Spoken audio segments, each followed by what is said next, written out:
All right, good people of the internet. It is April 27th, 2020. We are in week 146 of the quarantine/lockdown. I'm Dave Rubin. As you guys know, I'm doing these direct messages about 15, 20 minutes every Monday and Wednesday. Today is a particularly big one for us because, in case you haven't heard, I've got a book coming out tomorrow. Finally, I've been promoting this thing for about 8 months, but today is your last day to pre-order Don't Burn This Book. It's coming out tomorrow. I assume a bunch of them are already in the mail, heading out to you guys. I just saw this morning that we're already an Amazon bestseller, which is a pretty beautiful thing.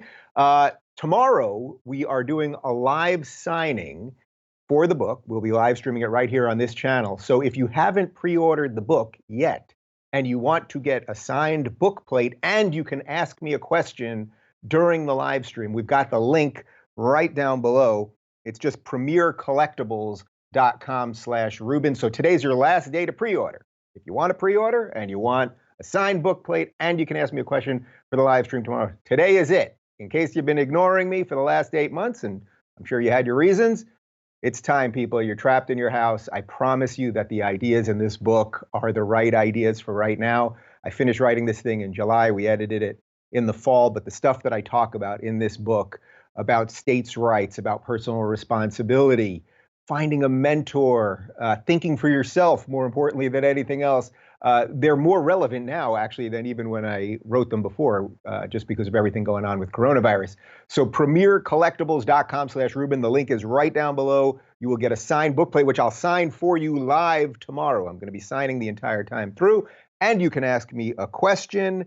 And I'm very excited to be part of that. Oh, and by the way, if you haven't seen it already, if you go ahead and pre-order, and this is for anyone that's already pre-ordered, if you go to rubinreport.com/exclusive, you can enter your order confirmation number, and you can see the video that my husband David and I put up. It's an hour-long interview. He interviewed me, and we talk about building the show together and meeting Donald Trump and just the adventure we've been on and a whole bunch of other stuff. And it's an hour-long interview. We have a little teaser for that on our YouTube channel where we tell the Donald Trump story. That's rubinreport.com/presale. Sorry, /presale. I got a lot on my mind right now. It's going to be a crazy 2 weeks right now. There's just a lot happening. Okay, so I wanted to talk about this Joe Biden situation today. I didn't really want to talk about this Joe Biden situation because when I do these direct messages, this is more my ability and my desire just to talk to you directly about sort of what's going on in my life over the last 6 weeks, 8 weeks, whatever it is now. Talk to you about what's going on with lockdown and what are you guys doing to pass the time, and are you working on new skills, and just like all the things that we're all thinking about, like, are we happy at our jobs, and what about telecommuting, and are we trapped with kids in the house, and do we want to do all these things, and like just all about the new world that's on the horizon. But there was a story in the last couple of days that has gone sort of semi-viral, and I say semi-viral because it's only going viral in a certain corner of the internet. I want to preface everything that I'm about to say right now by saying that I am not a journalist. I have never said that I am a journalist. I do not purport to be a journalist. I wouldn't even want to be accused of being a journalist. Of course, that being said, most journalists are actually journalists, meaning that they're not journalists who are on the quest for finding truth. Most of them are activists who are guised as journalists. And we're seeing an example of that right now. One of the things that I write about in the book, actually, there's a whole chapter on how to spot fake news. And I talk about 4 types of fake news. One type, and I think this is the most interesting type, actually, because when we think of fake news, we think of like just blatantly fake stories, right? Like that's an obvious one, and I talk about that in the book. And then there's another type, which is when there's a headline that says one thing, and then if you read the article, which most people don't even bother doing, you find out that the headline and the article are almost polar opposites of each other. That's another type. But the type that I'm most interested in, because I think it's the one that the least amount of people understand, is that a type of fake news is what the media ignores. And we're seeing a version of that right now. So look, there have been these sexual assault accusations against Joe Biden. Now, we know that when Brett Kavanaugh, the Supreme Court Justice, he was just a nominee at the time, when he had accusations against him for weeks and weeks and weeks. This was the front page of the New York Times. This was CNN, Washington Post. This was everything everywhere, though they were just allegations, right? And I'm not saying the media should or shouldn't have covered it, but we know how the media reacted when he, a conservative, had accusations against him. I was actually on tour with Jordan Peterson during that time. And wherever we went, we were in freaking streets of Dublin. I kid you not. And people would come up to me and ask me about Kavanaugh. And I was like, this is crazy that people across the world in Ireland are asking me about the presumptive, the nominee for the Supreme Court. Like, it's just craziness. Okay, so we know that the media treats people on the right a certain way. And you all know that. Everybody knows that, right?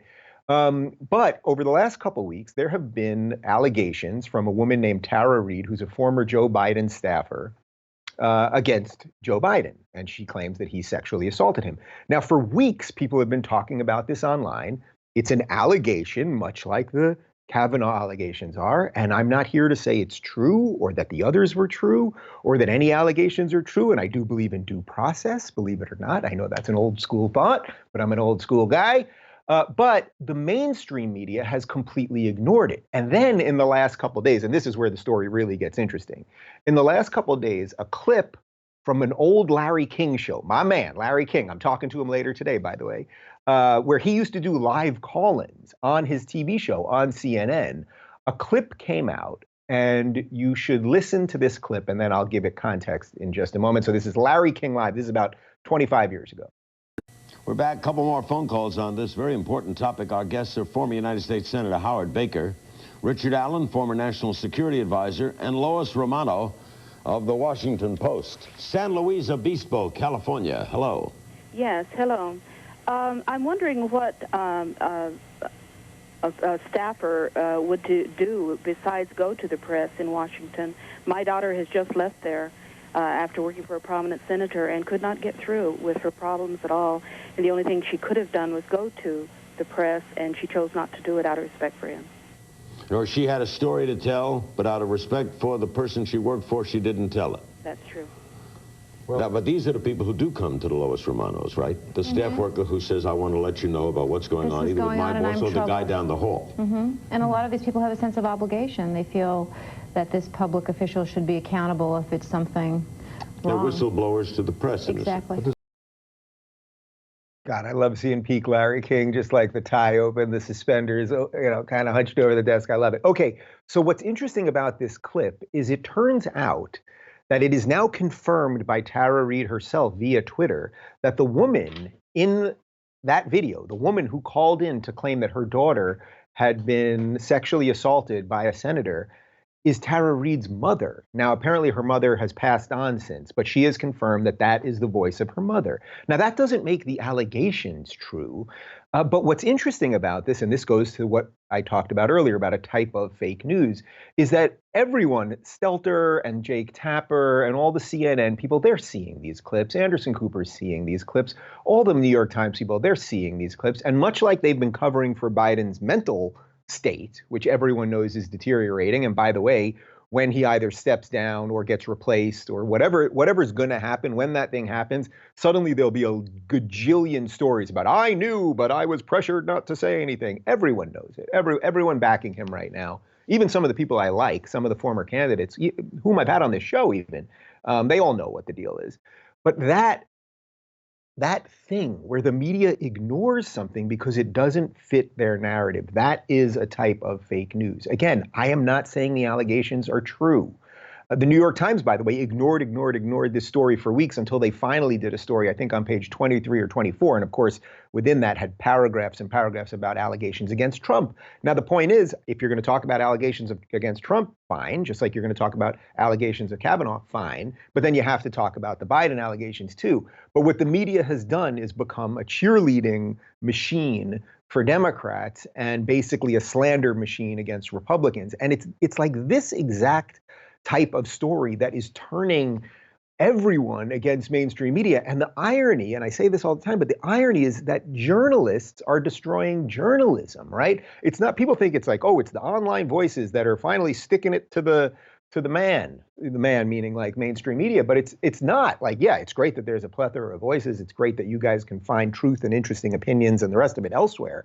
But it should not fall on someone like me to have to calmly explain to you the insanity that's going on here. But what you're going to see now is they're going to keep running covers. Stelter won't touch this. And Jake Tapper, by the way, I think is a decent human being. He's the last guy at CNN that I think has like, I don't want to say the last, but like the last of the main people, let's say, that I think has like a spark of like a thought process going on and isn't basically totally in it for the Democrats. And again, they can all do that if they say that's what they are, but they ignore it long enough, then it catches fire online, and then it feeds the narrative that they're just like a BS monster, basically against Republicans. And by the way, this is one of the things, whether you like them or not, this is one of the things that I was going to say John Travolta, that Donald Trump inherently understood, that he had to not only fight the Democrats, but he also had to fight the machine. So it's really, it's just crappy more than anything else. And I wanted to bring it to your attention because you're not going to see this in mainstream media. And I would prefer not to do this. I'd prefer to talk about some of the other things, about this book that I have coming out tomorrow. And if, by the way, guys, if you go to premiercollectibles.com/Rubin, you can get a signed book plate. I'm signing them live tomorrow. And I'll answer one of your questions live. So we're very excited about that. But, oh, by the way, my new PragerU video came out this morning. It's called The Bravery Deficit. I've done 3. I think this is the best of the 3. My 2 other ones are in their top like 15. I think the Why I Left a Left, I think, is their first or second most viewed video. But I really think this one is just perfect, and really perfect for the moment that we find ourselves in, where there's just so many people afraid to say what they think. So I hope you guys will check that out as well. And I want to jump to a couple of questions. And by the way, I'd love to hear your thoughts on this type of fake news and what's going on with the media and everything else. These days, because my Twitter feed is just so out of control and there's just so many responses to everything and the rest of it, and I can't even deal with Facebook or whatever. If you want to communicate directly with me and with like-minded people with no trolls and bots, join us at rubinreport.com. And we've got an iOS Apple app, and we've got a Google Play app, Android app, and we've got just incredible free thinkers from literally all over the world. And there's no trolls or bots, because if you're a troll and a bot, I boot you. And by the way, that's not deplatforming. I just don't want you in my house. It's my digital home. You can't be there. Don't like you, don't want you. Okay, let's see. This is a great question. I should save this for tomorrow, but I'll do a couple here. Return to Reason asks, which part of the book was the hardest to write and why? I also just finished your new PragerU 5-minute video. Genuinely one of the best PragerU videos I've ever seen. Well, I'm glad to hear that, so thank you for that. Which was the hardest part? You know, in many ways, actually, it was the first chapter, which was not the first chapter when I wrote it. One of the things that you find out when you're writing is that things get moved. So the editors come in and they're like, well, you know, we can build a different arc this way, that way. And chapter 1 was not originally chapter 1. It fully makes sense as chapter 1. And then I subsequently changed some things so that it sort of fed that kind of from the back. But in chapter 1, it's called It's Time to Come Out. And what I talk about is much like what I'm sort of laying out in the PragerU video, that there is a political closet right now. I mean, most of us think that there's only a closet related to your sexuality, but you can be closeted about anything. Any thought that you're not sharing, you are closeted about. And when you are closeted, it will lead to a lot of bad stuff. So anyone that's been closeted about their sexuality or something else, like, you know what that leads to. Like, there's only room for one in there. And then, you know what there's room for? Usually booze and drugs and just a lot of bad behavior and shame and all that stuff. And I sense that's happening to people because of politics right now. And it's not because they want to be out there as a racist or something like that. But the machine, the woke machine, has actually caused people to fear it. And that's the purpose of the PragerU video, which is why we released it today with the book coming out tomorrow. Because I want to break that machine. I don't think there is something so spectacularly brave about me. I just happen to be doing this thing, and I think you guys are ready to do it too. And I think especially right now, while we're in the midst of this craziness with the lockdown, and we're seeing people in states rise up. Like, it's time to start bringing this thing home. Like, I'm not saying it was a hoax or anything like that. Like, I have been fine with everything. You know, I was going to say I've been fine with everything we've done. I don't know that I've been fine with everything we've done, especially when the governor of Michigan decides you're not going to sell seeds and you can't do landscaping at your house, and the mayor of my city here in Los Angeles wants to snitch on our neighbors. So not everything has been perfect, but we did social distancing. We seem to have flattened the curve. It's been about 2 months. We got to get back out there, guys. And I see a lot of people now, they're starting to say that privately. Even when I was at the supermarket yesterday, I had I'm doing the 6-foot thing and I got my mask and it's LA, it's 95 degrees and I'm dripping and I got plastic gloves on and it's just miserable. But I heard a guy on the phone behind me talking to, he's like, and the whole thing is BS and It's like people are starting to turn on this. And if you have a healthy skepticism of government, this is one of the interesting things right now. I keep seeing these comedians and Jimmy Kimmel types like mocking all the protesters. And it's like the protesters are fighting for our ability to go out again. It doesn't mean they're right about everything. It doesn't mean it's a conspiracy. But I would say at this moment, if we're sort of like at the apex of this thing and we can either go lockdown forever or start bringing some freedoms back while understanding that maybe that's going to cause some more sickness again and there could be second waves and all that stuff. It's like life does go on. It has to go on. Life finds a way. Jeff Goldblum, Jurassic Park. He's in a lot of crap this week. Did you see this? He was a judge on one of those drag shows, and he asked a Muslim woman if there's a problem in Islam against gays, and now the woke police are going after him. And it's like, wait a minute, woke people, I thought we were for gays, but I guess not because the pyramid's a little weird. Anyway, so writing the chapter, sorry, that was quite a divergent thought there. Writing the chapter about the closet was the hardest for me personally because I had to go back to a time in life that I don't really think about that had to do with a lot of depression and not being happy and the rest of it. And I liken my experience in that to what I think a lot of people are dealing with now. And actually, there were probably about an extra 20 pages really just like devoted to that thing itself, me in the closet, that we cut that I think will probably be part of maybe my next book or something else. I have an idea for a next book that maybe won't be as personal or something. But I think you really will dig the book, guys. And I'm psyched that the numbers have been fantastic and we're in good shape and I'm just excited. It's like I feel like I finished this thing so long ago and it's like I'm about to give birth tomorrow. So I'm very excited for that. And I will throw in one more. Jeffrey quickly asked, did I see Tim Pool's take on the New York Times article on Biden Reid case? What's your take on it? I didn't see Tim's video on it, but I think you know my feelings about it right now. Torrid Lover says, what was the epiphany that caused you to change your way of thinking politically? How can we enlighten others to that path? I mean, that is literally 100% what the book is about. It is about my path, my journey, and the tools that you guys will need to blaze your own trail. I mean, one of the things that I'm really big on in this book is I'm not trying to convince anybody to think anything. What I want you to do is think for yourself. The abortion chapter, I literally end the abortion. It's not a chapter. There's a section on what I think about specific issues. The abortion chapter, the abortion section within that chapter, I literally end by saying, now that you all hate me, let's move on. So what I'm trying to do here is allow you to think for yourselves. And what I'm trying to lay out is some classical liberal principles that are about individual rights and laissez-faire economics and the light touch of government. That's it. And I really do think that is the widest tent in the future. I think a lot of people are waking up to it.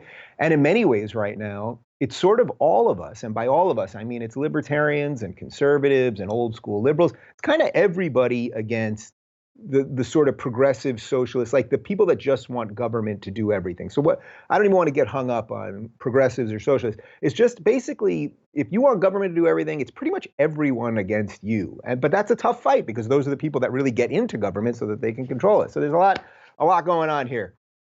Okay, I think that's it for now because we're trying to keep these short.